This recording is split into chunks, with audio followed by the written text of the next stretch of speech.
Hey everybody, welcome back to History Student Reacts. Today we'll be watching Countries Aren't Real, Here's Why by Johnny Harris.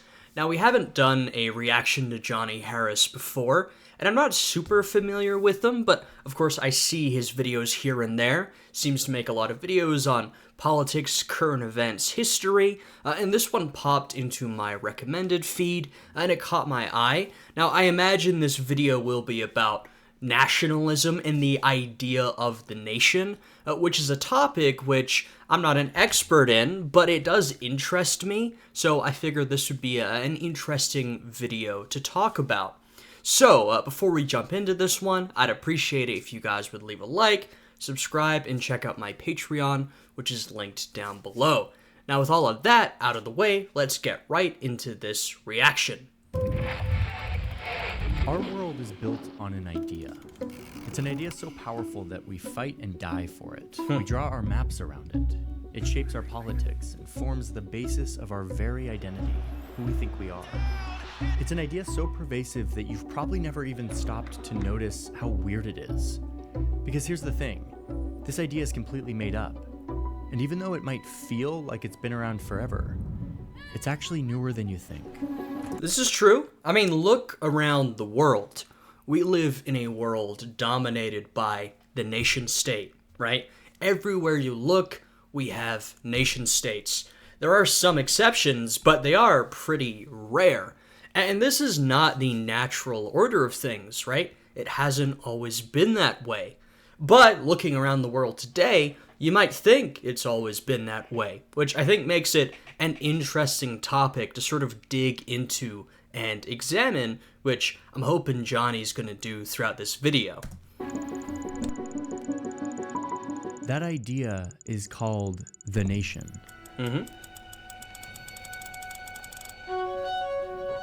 It says that a country is more than just the land drawn into a set of borders. It's actually a giant community that is united by heritage and identity. It says, well, I mean, this all depends on the definition of the nation you go for. I'm sure this is also something we'll get into, but, you know, there have been many definitions given for the nation, some of them competing. So, you know, what makes up the nation? It does sort of depend who you ask. And of course, we have some of these concepts like the country, the nation, the state, the nation state, that can sometimes mean a similar thing, sometimes have differences. So, you know, we've got a lot of nuance here. Like Johnny used the word country here. I would have used the word nation exclusively if we're talking about the nation, or nation state if we're talking about sort of a country that is defined by its nation. It's kind of complicated, and maybe we're going over sort of semantics here. But if you really want to dig into it, this all has meaning, right? It says that the people, the land, the state, they're all one thing. That thing is called a nation. You're not just a person who happens to live in a place called America. You're American, or Right. Brazilian, or Japanese, or Mexican, or Egyptian, Nigerian, Dutch, Micronesian. But let's stop a moment to learn the story of where this idea came from. Right. And one author I'm going to bring up, and actually I have his book right here, is Benedict Anderson. Now, if you're interested in nationalism and the nation, the first book you should pick up is Benedict Anderson's book, Imagined Communities. Now, he essentially calls the nation an imagined community. He calls it that because it is a community, but it's imagined, right? I'm an American. There are lots of other Americans, but how am I in a community with them? Do I talk with them? Do I meet with them? Do I know them? No. I don't know the vast, vast, vast majority of other Americans. And yet, I imagine myself to be in a sort of shared community with these other people, right? Benedict Anderson calls this an imagined community. He defines it largely through sort of language and writing. You know, people linked together by things like newspapers and laws and constitutions and a whole host of other things, right? And there's a lot more to Benedict Anderson than that. I've vastly simplified him. And of course, there's a lot of different perspectives on the nation. But if we're talking about these ideas, probably one of the most important recent or modern authors on the topic would be Benedict Anderson. And he's a great introduction to these ideas. And how it took over everything. Because once you do, so much about our world suddenly makes sense. Okay, cool. And I will say on the title, why countries aren't real. And once again, countries, nations, Johnny's conflating the two a little bit. The nation, the thing is, it may be made up, imagined, but it's still real in a sense. A lot of the concepts we use today are made up, imagined, created, but that doesn't mean they don't have an impact on the world, right? So just to make that point on the title of the video. Are we rolling? Great to see you. Great to see you. It feels wrong to call it made up, I know. Like, it sort of contradicts everything you've ever been told about the world. That's Max Fisher, my old colleague, who taught me a lot about journalism. Max was a New York Times columnist, he wrote this book, and now he hosts a couple of podcasts. And he recently planted this idea in my mind of just how fake countries really are. So I wanted to bring him on to help me understand it and then Wow, Johnny's had a revelation. explain it to you. It really does feel like countries are like natural, like they're a fundamental law of humans and human society. Well, take France as an I example. think this is what we mean when people say, when Johnny says countries aren't real, that's not really true. But what he's talking about, what he actually means is that nations, countries, and there's a delineation, but we'll say countries, it's not that they're not real, they are real, but they're made up, right? They're not, the boundaries, the borders of these countries we see today, some of them may, run along natural boundaries, but the borders of these countries aren't natural, right? They're lines drawn on a map. They were created. They were invented. Now, they're real in that we all believe in them. And as far as I'm concerned, that makes something real. I mean, the myth of the nation is one that a lot of people buy into, and that makes it a very real social and political force. But it's not something that's naturally occurring. It's something that we've made up. Right, that's the point that's being made here. Example. If I tell you France is made up, that feels wrong. I mean, it does feel wrong because I look at a bunch of old maps and like even way back in time, there is a shape on the map called France or the Kingdom of France, whatever, and it's changed, but like France was there for a really long time. But okay, think about it. Is that true? France, like most countries, is built around a story. And that story says that there's always been a French people who share a culture, an ethnicity, and an eternal connection to the land. Yeah, this is what we call nationalism, this belief and this narrative that a group of people have about themselves. The borders and the government might have changed And nationalism involves a lot of myths. over the years, but this land has always been some version of France. Wrong. It's not true. Okay, but show me why not. Okay, we think that I will also say one thing, and I think he's about to make this point about how even if you have a state, it may not be equivalent to the modern nation, but also, oftentimes we look back on history and we say, okay, this is Britain or something like that. But had you looked at a map at various times, you would have found a lot of different entities with a lot of different names, right? A lot of different states throughout the British Isles. None of them lined up with modern-day Britain or modern-day England, Scotland, Wales, Ireland. You know what I mean? And so sometimes we are taking our modern-day understanding of the world and putting it back onto the past, right? Talking about modern-day countries like a United Kingdom or a Germany or an Italy during times when none of these things actually existed. borders like France's formed because they contained people with the same ethnicity who spoke the same language, right? But when you overlay a map of the actual genetic makeup in Europe, it looks like this. Now look at France, and you'll see that any given part of the country has closer genetic links with foreigners across the border than they do with their own countrymen. Yeah, but like, you talk to Europeans. Yeah, I mean, nations are not genetically created, right? Now, you'll have different ideas of nationalism, and there are some fairly sort of far right primordial understandings of nationalism that create nations based on essentially like racial characteristics and group people in that way. But just historically, that's not how nations have been created. And this guy said that, we have groups of ethnic groups who sort of speak the same or similar languages. Well, that also is not a natural process in many cases, right? A lot of the nation states we have today, they took a lot of violence and coercion to be created, right? You look at the France of a couple hundred years ago, and you've got a country with a couple of different ethnic groups, speaking a lot of different languages and vernaculars, and through centralization, coercion, violence, these were brought together into one people and one language. But that wasn't a natural process. That's something that several governments consciously did to create a nation. Who see their country as like the home of their unique ethnic group. And I think there's even studies on this that show that like Germany is for Germans and Italy is for Italians. Like these borders were drawn around groups of people because of their common ethnicity. So it's more like borders were drawn for a lot of different reasons, and these nationalities were created within these borders, taking whatever amount of coercion, violence, cooperation that it took.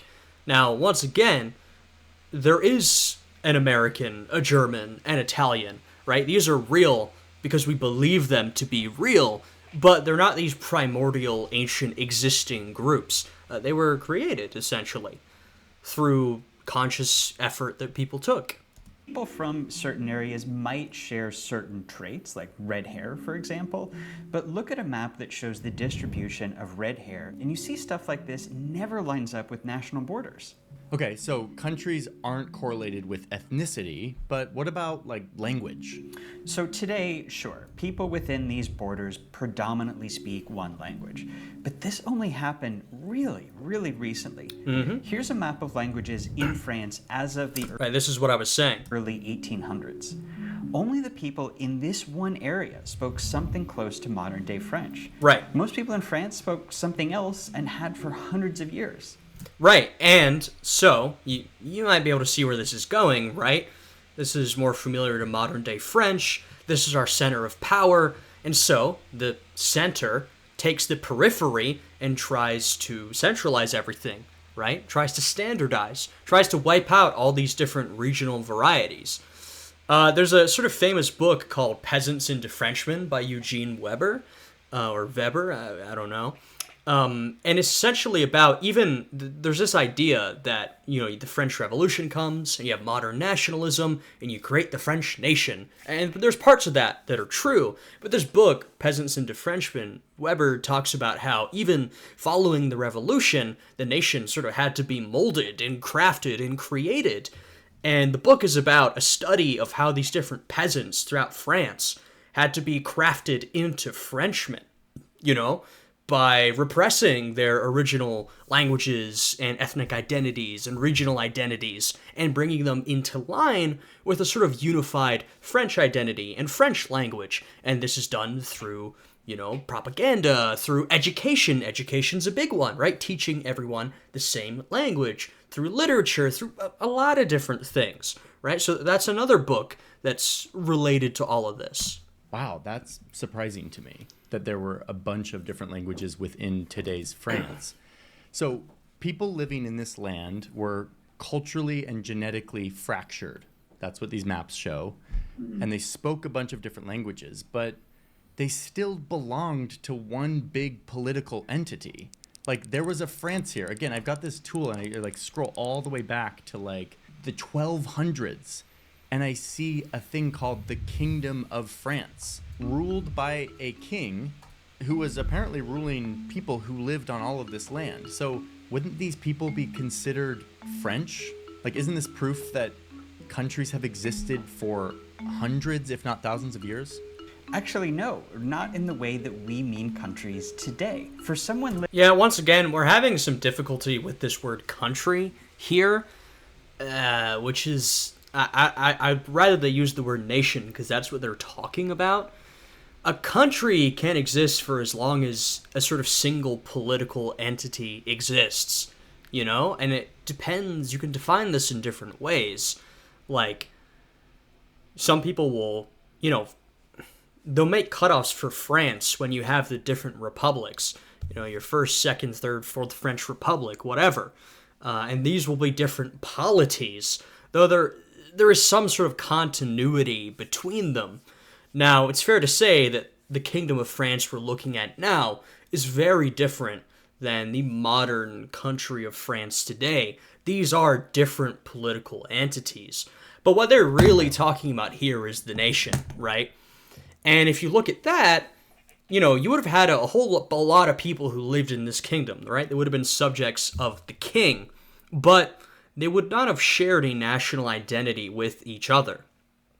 For example, if you look at the aristocracy of this era in particular, and a lot of this time period, compare them to the peasants, the aristocracy would not have thought they had anything in common with the peasantry. They would not have recognized a common shared national identity between themselves and their peasants. They would have seen themselves as wholly different. In fact, the aristocracy of the Kingdom of France would have felt they had more in common with the aristocracy of foreign countries than the peasantry of their own country, right? You'll see some quotes, even pretty late, you know, you can think about, say, Russia in the 1800s. Now, that's relatively modern, but for a good chunk of the 19th century, Russia still had serfdom. And you'll see quotes from some aristocrats who essentially think not only do they not have a shared identity with peasants, but you'll see that they talk about sort of a genetic or a racial difference between themselves and these serfs. So, you know, there was no sort of shared identity. And that's even in an era when national identity is, you know, taking hold in a lot of different countries. Go back to this period, yeah, there's no shared national identity between different members of a country, different subjects, the aristocracy and the peasantry or the serfs or whatever. You know, we're looking at a very different concept than we deal with today, where, like I said, I'm an American, and someone like a Jeff Bezos, the power relation between me and him is very similar to, like, a peasant and a medieval lord. In fact, the power relation's probably, you know, stratified between me and Jeff, because he's, you know, so astronomically rich. But even then, old Jeff Bezos, he'd consider himself to be an American, so would I. We would both see that as a shared identity, even if he wouldn't think he had much more than that in common with me. So, yeah. Living down here, hundreds of kilometers from the King's Palace in Paris, there was no concept of being French. They'd probably identify with the people in their village or their town, but that is about it. I'm like, what do you care if another town hundreds of miles away happens to be ruled by the same king, who, by the way, is just some guy who levies taxes on you occasionally? Right, and you know, you're from Nantes, you know, you've got someone from another place in the country, you know, you're from these villages, you're in the same political entity, right? So you do have that in common, but in terms of identity, what do you have in common? You know, you probably speak different languages, you see yourself as different groups, you think of yourself differently. You may, you know, you're probably both Catholics, but you may even have some different regional religious practices, sort of local religious practices. And so you don't really see yourself as having much in common with people throughout the country.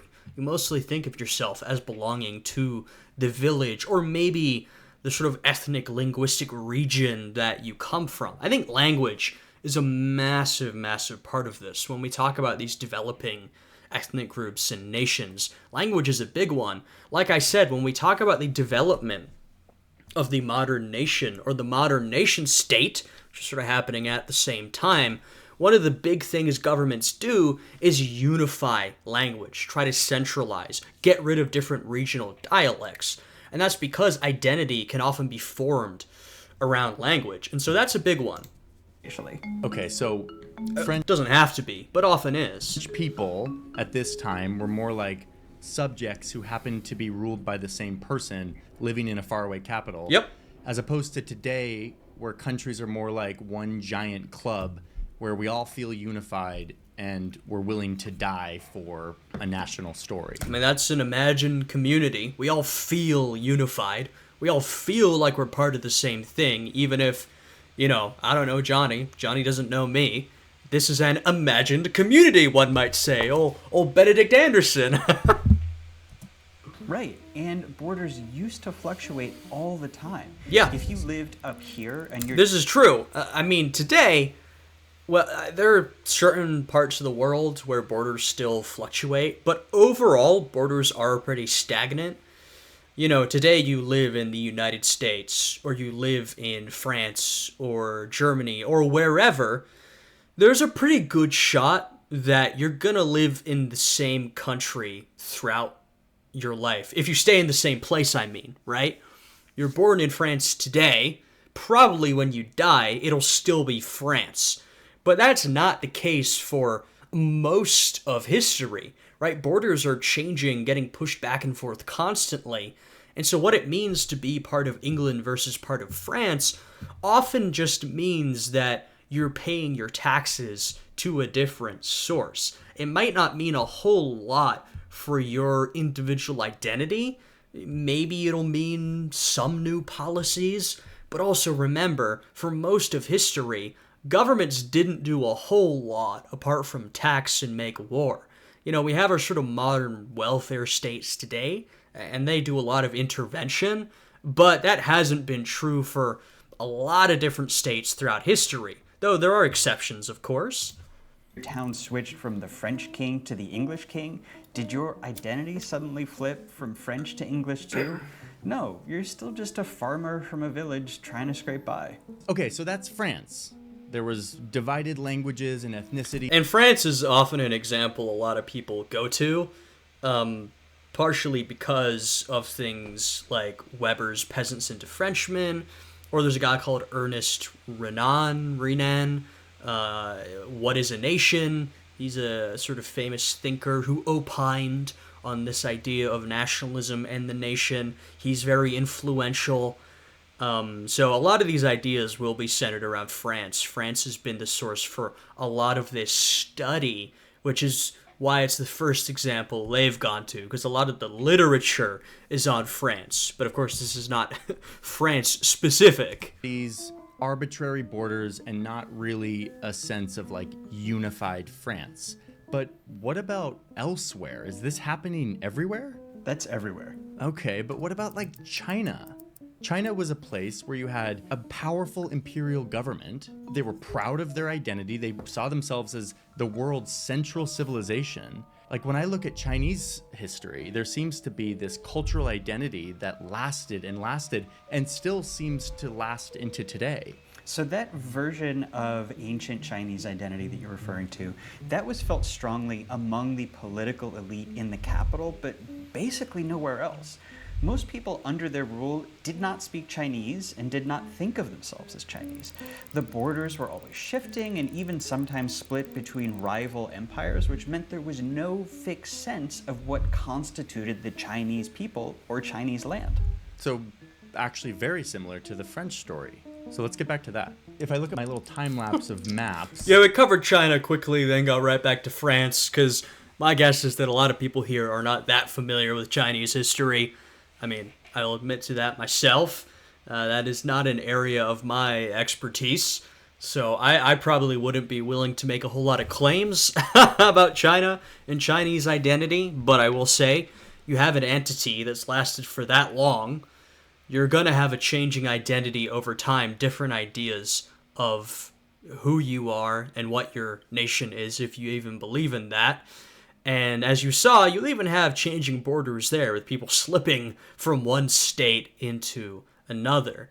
And once again, the same thing where you're in a village somewhere in China, you compare yourself to someone in a village across the country, up until relatively recently, you might not find you have a whole lot in common.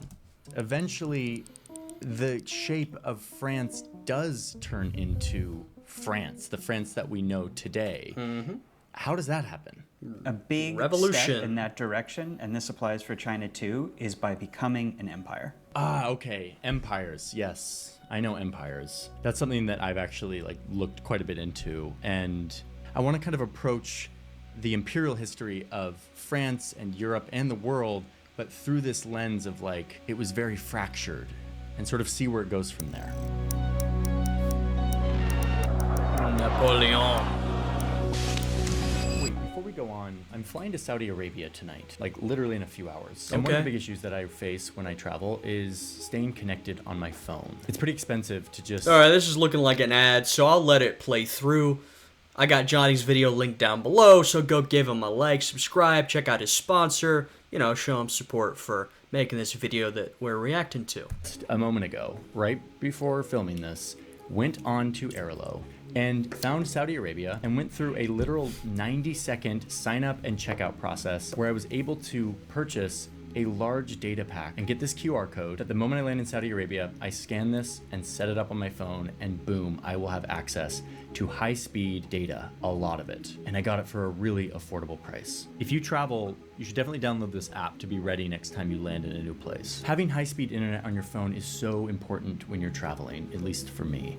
And Airlo is making it so easy to get really good, affordable, high-speed data packs. There's no SIM cards that you're installing, nothing physical. It's all digital and all very smooth and easy. And there are over 200 countries and regions represented where you can get an eSIM. So next time you're going on the road, check this out. I did this on my computer, but I'm currently downloading the app. Okay, I've got the app, I've signed up. No matter where I am in the world, I will easily be able to jump in and sign up for an eSIM. When you buy your first eSIM, you use the code Johnny3 and you will get $3 off your first eSIM purchase. This is a cool product and I'm very excited about it. If it's interesting to you, you can do two things. Go to try.airlo.com/JohnnyHarris and sign up and download the app. This will allow you to quickly buy an eSIM next time you land in some other country or before you go. eSIMs are game changers when you're traveling. I'm very happy Airlo exists, and I'm very grateful that they sponsored today's video. With that, let's dive back into this history. Okay, so Max has sufficiently convinced me that countries aren't real, that they're made up in our minds. and Well, that France okay, but I will reiterate once again, that doesn't mean that they're not real, right? Johnny's using this, I think, for sort of impact. Countries are real. I mean, and also I hate the use of the word country here, because a country is real. It's a political entity. It's made real by its government and its courts and all that. Its military, most importantly. But a nation's real, but it's made up, right? And it's in an imagined community. It's imagined in our brains, right? But that doesn't mean it doesn't have an impact on the real world. I guess you could really get down to the sort of postmodernist, what is real, but let's not delve into that, right? What I'm saying is, and I think what Johnny's trying to get at, are these nations are invented, created over the course of time. They're not natural, they're not physical entities, but they've been created, they've been imagined. That doesn't mean they're not real, right? They have an impact on the world around us. They're as real as people make them, which is pretty real. You know what I mean? So that's what I'll say on that. was not a real country until recently. So I've been looking into what happens next, trying to answer this question of when does France start to look like the France of today? The first thing I thought of here was the French Revolution, the late 1700s. What looks more like national spirit than a bunch of people rising up together to overthrow their king? Let them eat cake. But it turns out that we're not even close. People at this time still basically didn't speak French. They didn't share. Yeah, well, this is a process. I talked about Peasants into Frenchmen by Weber or Weber. This is a process, and his whole book is about how there's this idea that the French Revolution sort of creates the French nation. It plays a role in that process, but the process continues. Nation building is an active process. We sometimes think of nation building being something that, you nation build, you create a nation. But it's an active process. It continues to happen. And so, yes, the French Revolution is a big step in giving a lot of French people a sort of shared revolutionary Republican identity, something in common. But it's not the end-all, be-all. The process would continue And I think that's what Johnny's going to keep talking about. Some French identity. In fact, the French Revolution can kind of be seen as the start of the long road of building a French identity. In some the ways. process of a bunch of fractured communities unifying under one story. This revolution embodied a fairly new idea that the government actually derives its legitimacy not from God or some other natural right, but from the people themselves. That all Right. of these people were not royal subjects, but rather citizens. That this country was theirs, which Right. Well, this was an idea that was going around at the time. Of course, you recently had the formation of the United States. It was a country formed, a government by the people for the people, right? Through popular sovereignty. Though the sovereignty was not super popular in the beginning. It was not a super high percentage of people who could vote and participate, but the idea was there. You had some governments, like the British government, for example, that had this in part, not entirely. It was still a very stratified system. It wasn't incredibly democratic, but there was some stuff there. The French Revolution was really an explosion in this idea of popular sovereignty. You can thank a lot of people for that. You can turn to someone like a John Locke, contract theory. Government gains its authority from the consent of the governed, not from, say, God, right? That was an idea that had been going around among some of these despots, some of these monarchs of the era, authoritarians. The idea that the king, the monarch, got their authority granted by God, the sort of mandate of heaven, it's called in China, for example, or the sort of Hobbesian idea, though Hobbes is still in the vein of contract theory, but that you would turn over your rights as a subject to a sovereign who would then rule as an authoritarian. Well, no, the French Revolution's all about the people are not subjects but citizens. The government rules through their consent, and they sort of have the power, authority, and legitimacy to change and influence their government. A fairly revolutionary idea, though it would take a while to catch on in a lot of places. which turned all of this land, at least in their minds, into a new kind of thing. The soil that they came from and owned together. But There's a lot of processes that are tied up here. Democratization, modernization, the creation of the modern nation state, capitalism, right? The creation and growth of capitalism is one. If you read, once again, Benedict Anderson, he talks about how these nations are bound together through sort of print capitalism, right? Newspapers, bourgeois writing, books, that sort of thing, and of course there was a new capacity. There had been a building capacity. We talk about the Gutenberg Bible and, being able to print these books, but especially as money got into the process. And there was a proliferation of newspapers, particularly in Britain, America, and France, and then other places would follow. And there was money being made, and a lot of these middle class to upper class individuals, the sort of bourgeois who were putting their writing out there, could read each other's writing for the first time.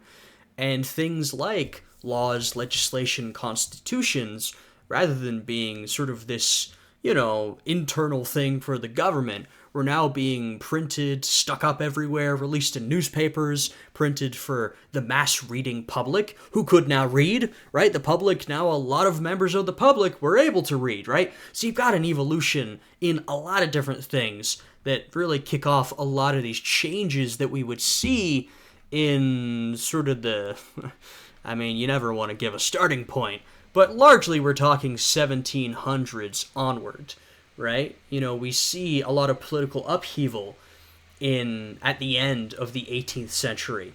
The American Revolution and the French Revolution and the Haitian Revolution and all that sort of stuff that kicks, these processes had already been going, but it kicks a lot of them into high gear, and they would continue from there. This is all still really abstract in people's minds. It's like a very new idea, and it would remain so until this guy came around.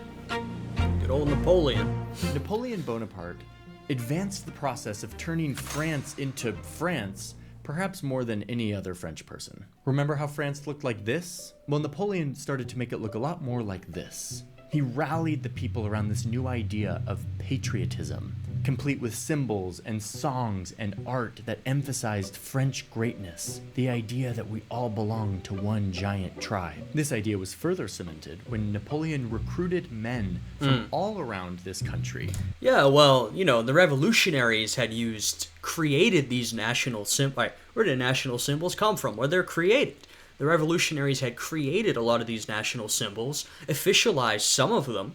Napoleon continues this process, taking these national symbols, creating them, making them official, making them something that binds people together. Once again, we're talking about what binds people together. And we talked about the sort of medieval Frenchman in one village to another who may not have a whole lot in common. Well, now they may have a sort of shared political mission, the revolution. They may have shared symbols that have recently been created and made official, mass conscription.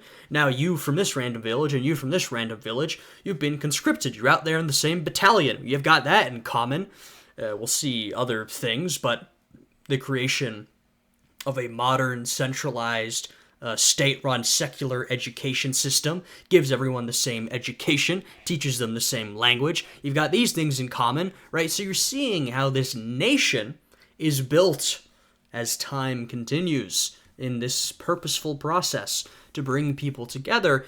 And for people like Napoleon, right, the idea is to increase their loyalty to the state, to him. To come join his army, to fight for France, giving them the sense that they were all joined in a glorious national fight, and in the process, spreading that nationalistic idea all throughout Europe.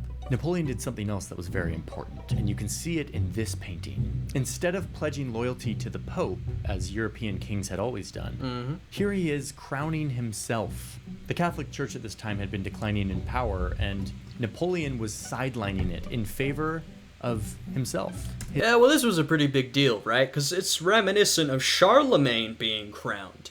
Except Charlemagne was crowned by the Pope. And, cognizant of this, Napoleon holds a similar ceremony, but he crowns himself emperor, right? To take that power from the church, to make it a more national thing. The church had been declining, but also the revolutionaries, including Napoleon, had a bad relationship with the Catholic Church. Now, Napoleon would mend that somewhat, but the relationship still wasn't great. His imperial cult of personality. This was a pretty smooth power play, but it also helped shift people's sense of loyalty away from religion and towards their nation. By the end of his... Yes, though, I will say, religion plays a role in all of this. He talks about the decline of the church, but the church still played a big role in the everyday life of a lot of French people in this instance, even during and following the revolution. And so a big part of this for a lot of countries, and we're sort of talking about Europe here, in some ways we're sort of a little Eurocentric, just because I think that's what a lot of us are familiar with, to speak to my own ignorance. But also we talk about these processes of nationalism. A lot of it sort of germinates in Europe and then is spread elsewhere, sometimes forcefully. So this kind of is the place to talk about it. Where a lot of these European countries, France is an example, yeah, the church declines. It doesn't go away, though. What happens is the church is sort of co-opted by the state. And in many cases, the church has to accept this because it won't survive otherwise or survive in the same way. And so for a lot of countries, the church is sort of brought in to this mission of nation building, where it's like, well, what does it mean to be French? Well, to a lot of people, a part of that is being Catholic. And so the Catholic Church is sort of brought into that mission rather than being outside of it. And so similarly, in a lot of countries, the church gets co-opted and brought into this mission of nationalism and nation building, especially because, like I said, education's a really important part in all of this, right? Educating people allows you to teach them what you want them to think. I know we don't like to think of education in that way, but if you control the education, you control indoctrination, essentially. And if you look prior to modern states, who was doing most of the educating in Europe? The church. You know, maybe if you were really rich, you could go and get a private tutor or go to a school or something like that. And the school may be associated with the church as well. But for most people, the local parish priest or the church in another form was giving them their education, what education they had. And so the state is taking over that responsibility of providing education from the church. And of course, the church uses that to impart, you know, values, Christian values of some sort, onto the people. Or, you know, whatever church we're talking about. It's not just the Catholic Church, right? We're talking about a bunch of different countries here. And the state takes that and sometimes allows the church to play a role, right? Co-opting the church. But they'll impart nationalism and patriotism and ideas of citizenship and all this sort of stuff. Reign, Napoleon's France was pretty unrecognizable from those scattered, loosely connected kingdoms that had dominated this land for many, many years. It was looking a lot more like one thing, like a country. Okay, but there was still a lot more to do before France became as unified as we think of it today. Their revolution eventually faltered. These Napoleonic wars didn't really work out. But then That's a way to put it. Something bigger happened. Industrialization. Whoa. What Napoleon and others... And if we're talking about just sort of material history, like physical stuff, what better to bring people together than industrialization? You know, because we talk about these imagined communities, and all this stuff we've been talking about plays into that. You know, national symbols and education and things like constitutions and newspapers and all of this sort of stuff.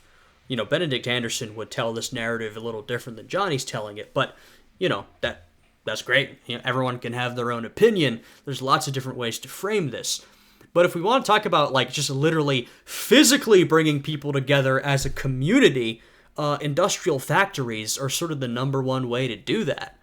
That also, you know, if you're talking about someone like Karl Marx, plays a big role in, say, class consciousness, bringing people together and making them realize they have shared interests, whether they be shared national interests or shared class interests or whatever, but people are really brought together by industrialization.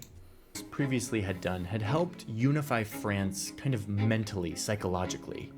But what industrialization does is it unites it physically with iron and concrete. Here come all these factories, and factories need trains to bring in raw materials and to send out finished products. So you see all these new trains. And so not only are you physically being concentrated in fewer places, right? Urbanization, but now through railways, you are more connected more than ever to every part of the country.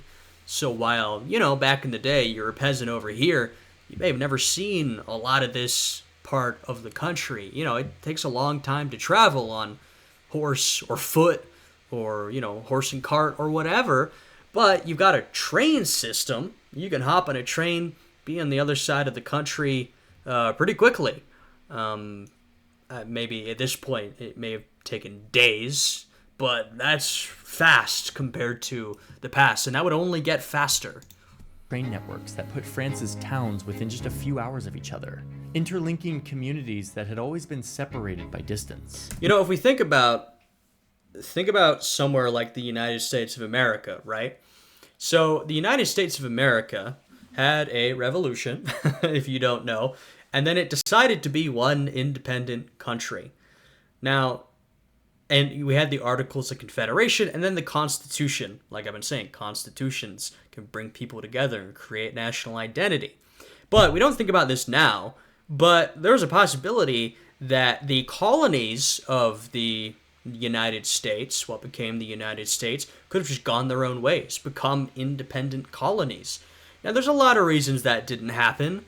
One of which is that it would have been more dangerous to go it alone. But there was a shared sense of identity between these colonies. Now, early on, there was a strong colony and then state identity, right? Each state had a really, really strong identity, far stronger than today, right? We still have state identities today, some stronger than others, but the idea of us as Americans rather than, Pennsylvanians or Virginians or whatever is far, far stronger. And that's sort of flipped from how it used to be. But there were some things connecting Americans even then, and one of which, an important one, was the Postal Service, right? The Postal Service connected all these different colonies and was actually a really important institution in bringing everyone together. So you can see having that physical connection, being able to send letters and communicate with each other, that was a really important thing in developing a shared identity between the colonies. So we're seeing another form of that here with the railroads, right? In turn, this brought more people into the cities. Melting pots of people from all over the country now swirling around together. All of their little regional identities were mixing into a new French identity, something they all shared. Factory work more and more required people to read, so the government built a national school system. They taught the French language, along with French national pride and values. Exactly. Soon all the Bretons and the Occitans would become Frenchmen. The school teachers were kind of like heroes. They were nicknamed the foot soldiers on the front lines of this effort to indoctrinate the next generation in this new national identity. I mean, that's exactly what I was saying. That's exactly the point I made. You control the education system, you control the indoctrination system, right? You're taking all these peoples, these different ethnic and linguistic groups, and turning them into one national group, French. And a lot of these old ethnicities and regional identities and linguistic identities would sort of die out, A lot of them, some of these languages have been essentially forgotten. Some of these dialects, vernaculars, they've really been left in the past. A lot of them have been, crushed sounds a little violent. But, I mean, really, the idea was, no, we don't want you to identify with these regional identities or your own sort of linguistic identity. We want you to identify with this centralized French linguistic national identity. And that's exactly what happened. That was what was pushed. Rising literacy meant mass media. Yep. Newspapers. Now people could read about the events of the day. That's exactly what I was talking about. This is big in Benedict Anderson's list of things that are important for an imagined community, sort of mass media. Making them feel a part of a community. They could keep up to date on the nation's politics, making the capital feel within reach to everyone. Now, remember how Napoleon had built all of those outposts throughout the country? But I think, like I said, mass media, newspapers, but also the mass spread of things like laws and constitutions. I think a constitution can be a big one. That's a big one in the United States. I mean, the Constitution sort of lays out how our government works, but that in itself, that's defining the country, right? In a way, defining the nation, right? I mean, a big part, well, what does it mean to be an American or to be America? Look at the Constitution, right? Along with sort of a practical definition of the government, it's also sort of the values that the government follows. That's a big one. I'm a little rusty now, but I've done some work on Haiti, for example, how the leaders of post-independence Haiti, starting with Jean-Jacques Dessalines, used the constitutions they promulgated to define what Haiti was and what Haitians were, right? What did it mean to be a Haitian, right? These different leaders, whether Dessalines or Henri Christophe or, several of these leaders would use these constitutions to define the nation and define the nationality. So I do think that, laws and constitutions promulgated can also be a big part of this. Now, thanks to all of these advances in travel and communication, the central government could actually rule over these places, over every corner of the country, through a uniform, universal government system, rather than through local lords and magistrates. And, like in the schools, they mandated that all of this was done in the French language and conveying the French national story, pride in the nation. So yeah, when Max says that the nation is a new thing, he's really right. It wasn't until like 1870 or 1880 that you start to see a modern French identity that kind of looks like the one we know today. And some historians, like the guy who wrote this book, argue that it didn't really fully happen. Would you look at that? I've been talking about this book throughout the video. It's pretty obvious that Johnny was drawn on this because just the focus of the video, but that's a good thing. That's an important book. Happened until the 1910s, like 100 years ago. Some beautiful maps in this book, by the way. So, countries are a new thing, but here's the deal. Our leaders don't want us to know that. In France, the ruling elite at the time didn't want to admit that France was kind of a new thing. That would sound way too weak and delicate. So they kind of constructed a national mythology that implied that France has kind of been around forever. Yeah, I mean, you don't need to make it sound too conspiratorial. It's just that, with the nation and nationalism come national myths. And we do this with any sort of identity or ideology. When we look at history, we read our own identity and ideology into history, which, you should watch for. you gotta watch for your own biases. But this is what we do with nations and nationalism. This is an example right here where constructing the nation of France involves a reassessment of French history. You go through history, and you look at someone like, this is Vercingetorix, right? He was a Gallic leader who fought against old Julius Caesar, unsuccessfully in the end, but he's sort of a very brave and well-known guy. You reassess that history, and instead of being a figure of Gallic history, Vercingetorix is now a French national hero. Vercingetorix is no more French than anybody else. That's not really what it is. But this is what we call reading nationalism into history. That allows you to make your point that France is not this thing that's been created, the nation. You can argue, and this is a particular perspective on nationalism that is incorrect, but a lot of people have and do believe this, that the nation is primordial. It's always existed. You can look and find France throughout history, and France has always existed in the same form. That's not true, obviously. I think we've seen that. But, you can craft that narrative, and, it allows you to build this national mythos. They wanted people to believe that the idea of France was eternal. It was fixed. And therefore, so were these borders, this shape.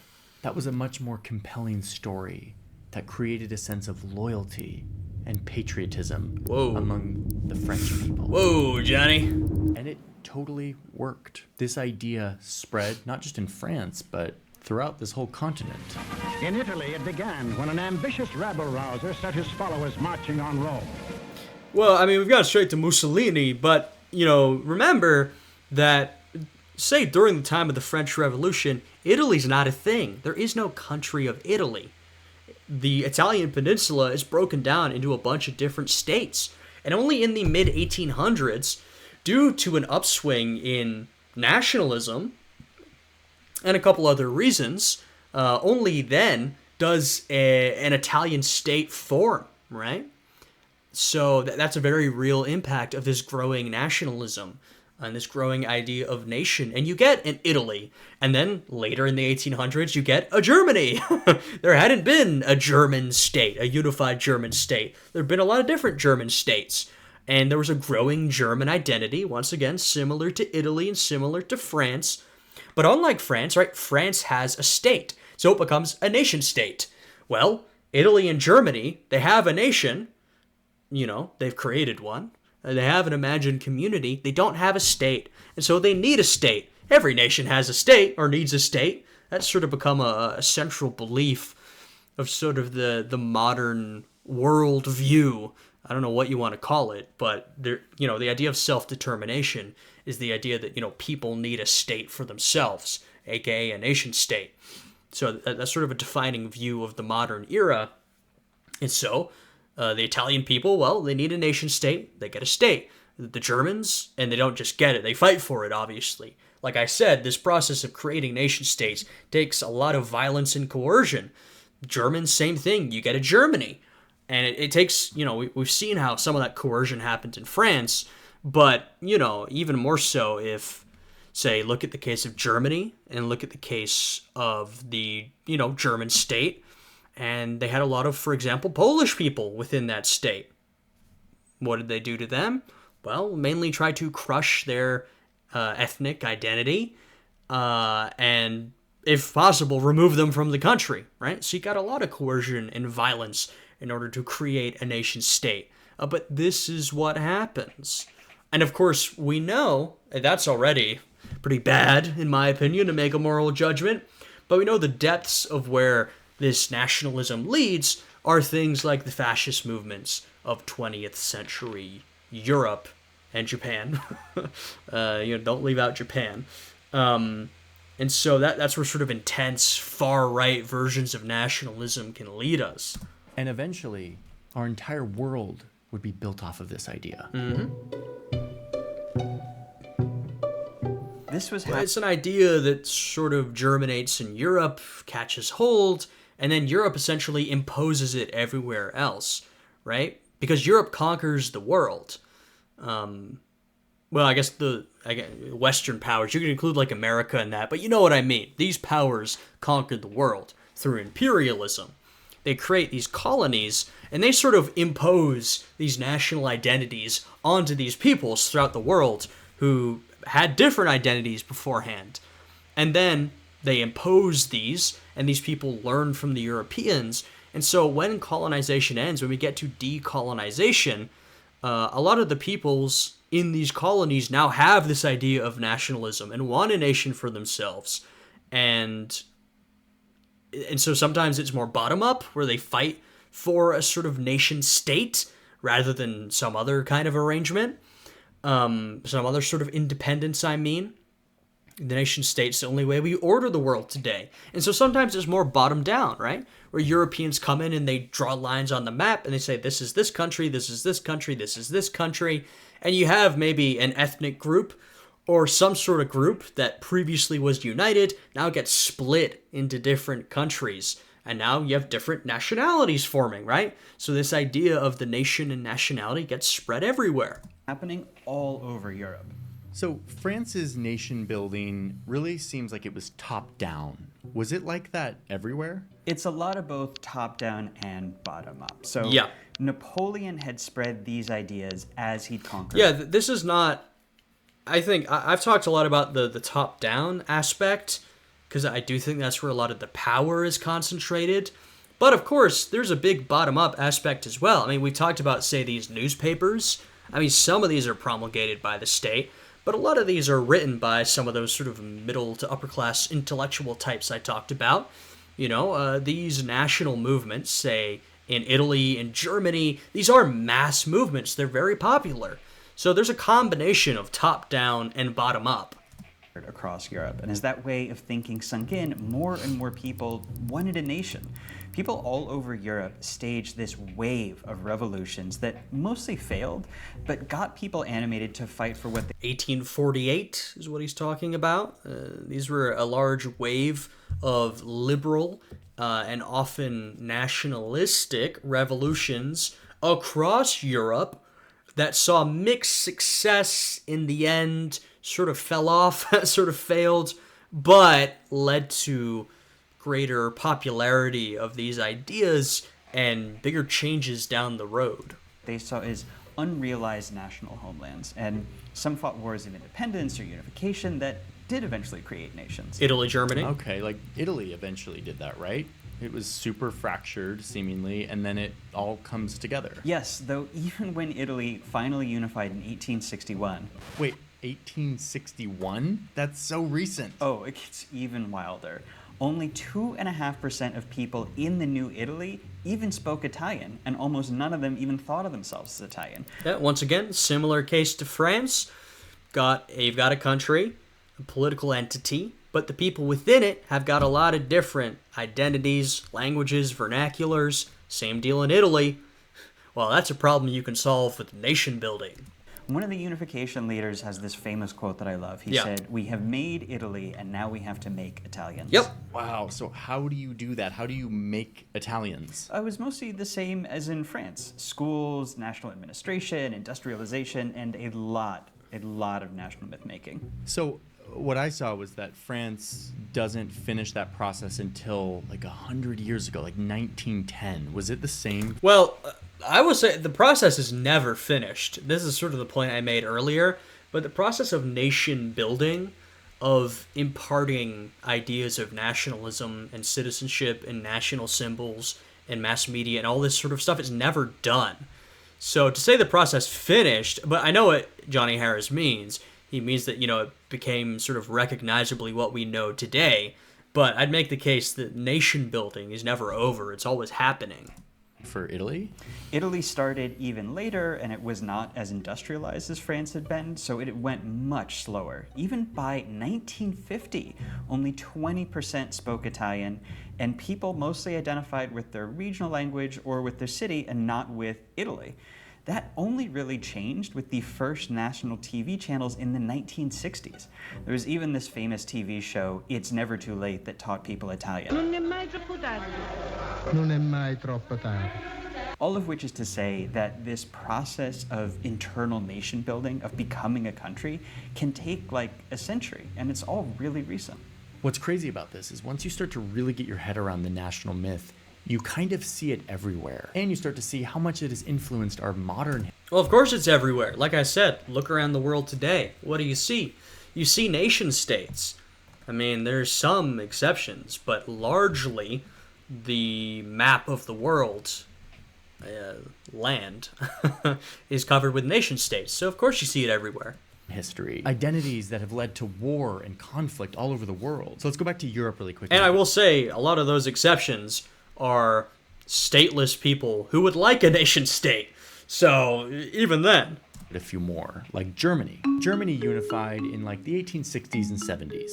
Its process was a lot like Italy's. And it actually inspired other countries to rise up with this ethnic nationalism all across Europe, carving old empires into new countries. Serbia, Romania, Norway, Bulgaria, Albania. Well, and this is how multi-ethnic empires, like the Austria or Austria-Hungary and the Ottomans, this is how they slowly get destroyed. Because these multi-ethnic empires were perhaps the worst type of state for this new modern era of nation states. They really struggled to make their way around the question of nationalism, and ultimately they failed, right? They all fell apart. The Ottoman Empire and the Austrian Empire, they were all broken up into a variety of different nation states. And that took a lot of violence and a lot of coercion.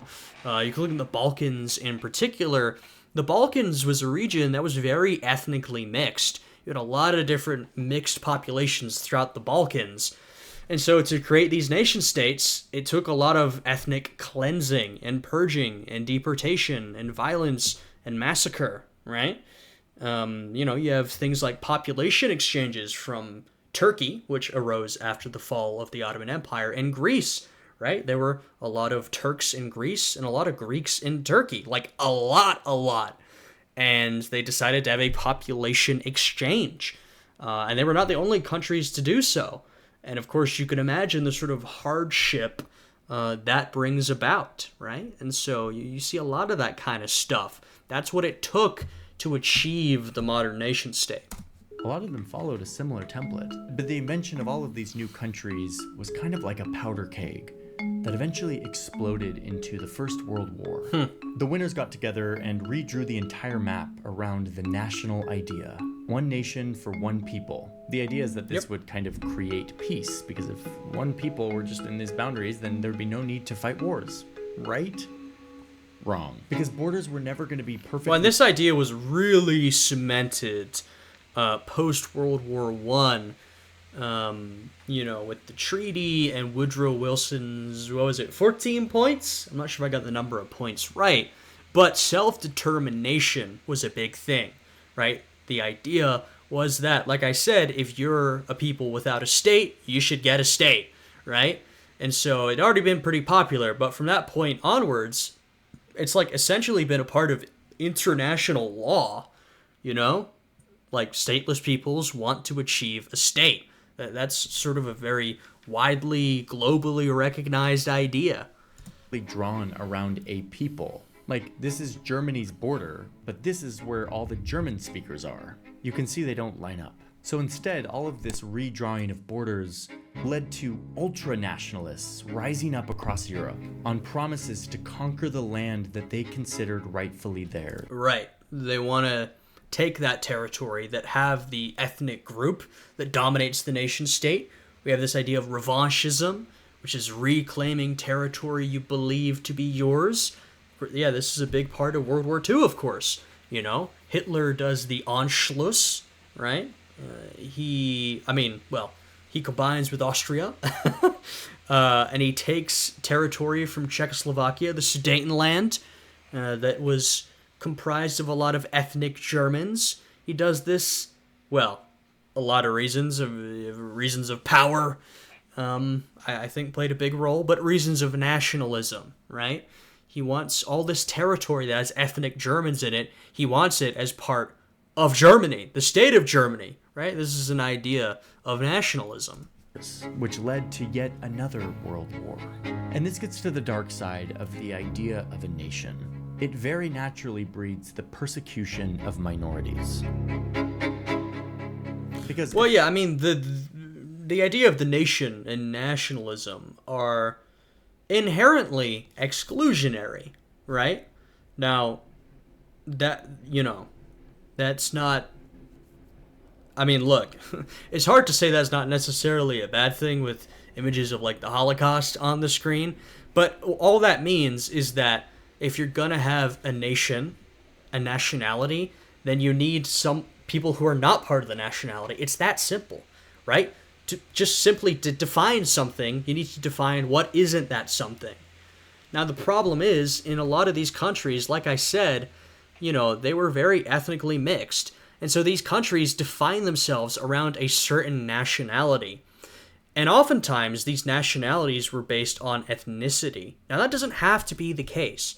The United States is an example of a country that has a nationality that's not based around ethnicity.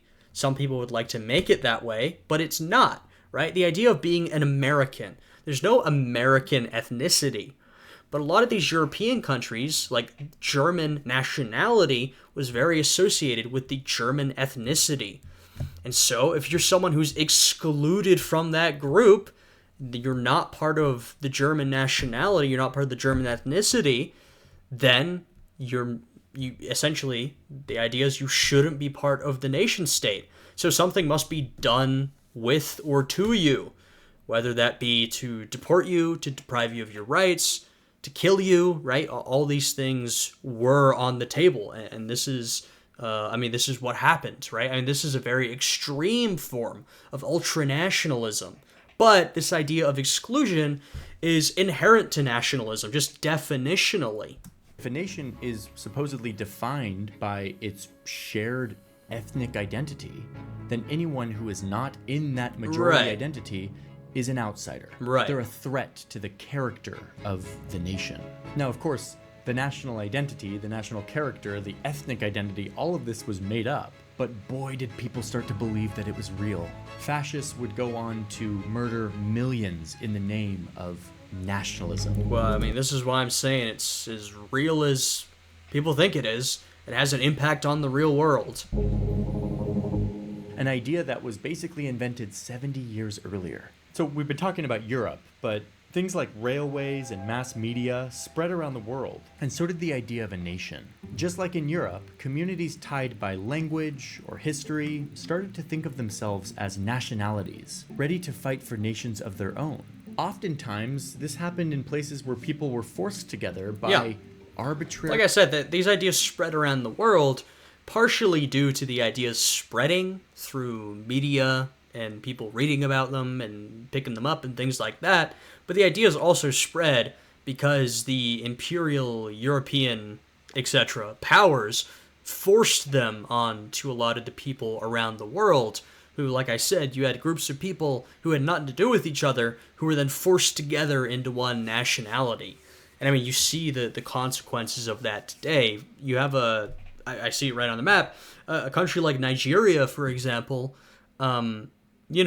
Nigeria today, it's a country that was sort of artificially created. And Nigeria today is a country that's extremely divided between its different ethnic groups, right? They have a national Nigerian identity, but it's hard to have that when, it's something that was sort of arbitrarily created and there's so much division among the people. But, this is really the case everywhere that these national identities were created. And just, it depends then what happened. How much division was there? How much violence and coercion was done to make it a reality? How much time was passed? How much effort was put into the project? Was it bottom up, top down, a combination of the two? Just in a lot of places that have been decolonized, that process was different in some ways to how it happened back in Europe. It was more sometimes imposed by these European powers, and sometimes even a little more arbitrary. Very imperial borders, often drawn by Europeans. But even that was a unifying idea that led people to rise up, to kick their colonizers out, and to fight for their own national idea. And this is why,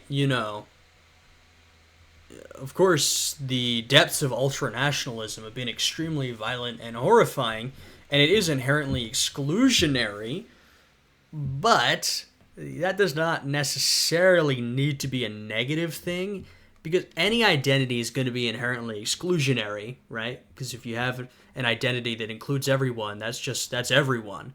And so we see how nationalism, can be a force for liberation in a lot of different countries. And we've seen how, in some place like the United States, it doesn't have to be ethnic in nature, though, nationalism has been a negative force at many times in the history of the United States. So there's a lot to be said, right? It's a complicated concept. And soon the entire world would be defined by this idea of the nation. Firm borders, centralized governments, flags, and pride in your country. But while this looks neat on a map, it's not perfect, because the idea of a nation is inherently imperfect. We have this idea that every person is entitled to a nation of their own, but the way those people identify ebbs and flows and changes and often doesn't fit perfectly into one box. We start wars over territory that our national myth says belongs to us. We fight over who belongs in our national community and who doesn't, and who gets to decide. So much of the conflict and violence in our world today comes from our belief in the nation. Yeah, it's an idea with a lot of issues and a lot of violence, but it's just, it's an idea. No idea is perfect. And like I said, it's just the world is centered around the nation state today. So a lot of the violence is centered around the nation state. And I think it's hard for people to imagine sort of a different world, a world that isn't centered around nationalism and the nation state. Like a stateless world. That's just, we're so defined by nationalism and the nation state, the nation, that it's just something that people really can't imagine at this point. And my question... Sorry to any narco-primitivists out there. all of this is there a better way, a more peaceful way to organize ourselves? How would you do that, Johnny? Like we're stuck in this. How would you do these that? Identities that seem so firm, and they seem like they're getting firmer and more intense every year. This is the only way that we can organize our world, by countries and nationality. All I would say to that is, how exactly are you? I agree. I don't think this is a necessary way of organizing the world. Or I should say, it's not the natural way of organizing things. This wasn't how it was for most of history. So obviously this is not natural. It doesn't have to be this way. But I would say at this point where we are right now, how would you go about organizing things differently? It seems like whether you like it or not, we kind of are stuck with this idea of the nation state as dominant around the world. I really don't know how you'd move to something else.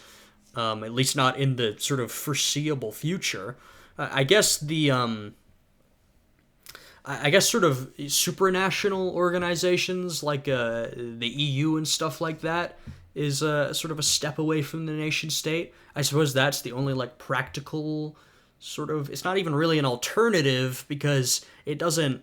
It's not like you have the EU now. There's no nation states in Europe. That's not how it works. But I guess that's one of the few sort of different ways of organizing that we have today are these supranational organizations. But I don't really see any way that we're going to move away from the nation state with the world as it is today. Please. The good news is that it's not necessarily as fixed as you might think. National identities can change. Like, let's go back to France, where it's becoming more... Well, sure, and that's probably more apt. We're not moving away from nationalism and the nation state. I just don't think it's going to happen. But national identities can change over time. So if you want to make a difference, that's probably where you do it, right? You change your country's national identity, which, like they said, it's always changing. You know, I think nation building is always happening. A national identity is never fixed. It's always in flux. Accepted that you can be French regardless of your race or religion or your place of birth. But at the same time, there's also a rising backlash to that clings to the idea of France as just for the French. You know, like it or not, people need some sort of collective identity to hold on to. And national identity is just the one we have right now. Yeah, I think that's true. I mean, people need some sort of collective identity. And it hasn't always been national identity. But right now, it is. It seems like one answer for is most. That we still have these identities that are fixed around land and borders, but that they can expand and become bigger and take on different meaning. Like the idea of European, that feels like an identity that is very real. It's still collective and it's still defined, but it doesn't have the danger of exclusion, ethnicity, competition, and war, at least not within those big borders. How would you describe a cosmopolitan identity? Think of people who live in a big global city like New York or Hong Kong or London or Singapore, and this identity that you are a person of the world, that you're a globe traveler, that you're taking in many different cultures. That's kind of cosmopolitan. Right, and I mean, we talk about national identity, it's dominant, but it's not the only identity people have. People draw their identity from a lot of different stuff. You have a cosmopolitan identity, but even, you mentioned New York, you have people have identities based on city. New York's a good one. People think of themselves as a New Yorker, and that's definitely, that includes a lot of different people, you know? They mentioned the EU as well, sort of idea of being a European. That's, like I said, all identities are exclusionary, because by definition they have to be. But I guess being European is definitely broader than being a particular nationality. So, I mean, look, people have different identities that change over time. Like I said, it's all in flux. Nothing's set in stone. Identity. It's ironic, we don't think of that as an identity, but it absolutely is, and it's one that's taken the place of national identity. What else do you think exists out there that could replace this? And does the nation ever go away? Or does it just get watered down and become less salient over time? There are lots of places that you can get your sense of identity and your sense of community from. I mean, I think there are people who find that in religion. You can find that in your profession. You can find that in... I mean, of course, before, nationalism, religion might have been the biggest one in a lot of places for how people identified themselves. When people thought, for example, a lot of these Europeans, you think of in a place like France or a lot of countries, before they had a nationality, they had to identify themselves. It would probably be by maybe their village, their profession, that would have been a big one, and their religion. They would have identified as Catholic or Christian or whatever it would have been, but religion used to be a really big one that isn't so big right now as it used to be. just your local community, which is the way that a lot of people used to do it. And I think the fact that we are all becoming more aware and more conscious of the fact that we need to get community from someplace is making us a little more thoughtful about it, and at times more constructive about it. Although you still see this push-pull, which is probably going to go on forever, of do we want a hardened national identity that's about us versus them and who's in and who's out, or do we want to create some sort of a way of thinking about our role in our community and our identity that is more inclusive? I also wonder often if humans need an enemy. Like, or at least in a nationalistic context, there seems to have to be a them in order for there to be an us. But I do wonder within our psychology if these identities... Getting a little abstract now. This whole thing's been pretty abstract, but it's a bit too abstract for me at this point. ...that don't have an enemy are less potent or have less staying power than the kind of embattled sense of like, I'm an American and terrorists are out to get me. You know, like having an enemy is such a potent way to coalesce people around fear. I think that's totally true. I think there is so much evidence that psychologically just our brains are so much more drawn to identities that are defined around fighting and resisting and fearing some outgroup, some them. But I think that just goes to show that it is something that we have to be conscious about and really thoughtful about in order to rise above. So this has been a pretty fascinating history for me. And after charting through it, I'm left with this feeling that countries and nations are ideas that we as a world are still learning to live with peacefully. But ultimately, countries are just that. They are an idea. They're flexible. They're malleable as our minds. We can change how we draw these lines and who gets left in. Once again, I'd say nations more than countries, but whatever. And who gets left out. It's something that I believe we are slowly figuring out with a lot of bumps in the road. And even though it feels hardwired and fixed, like this is the way it has to be, it only feels that way until someone comes around with a better, more enlightened way to organize the 8 billion people on this planet. That's maybe a little optimistic, Johnny. I don't know about that. Wait, before you go, you can buy this shirt.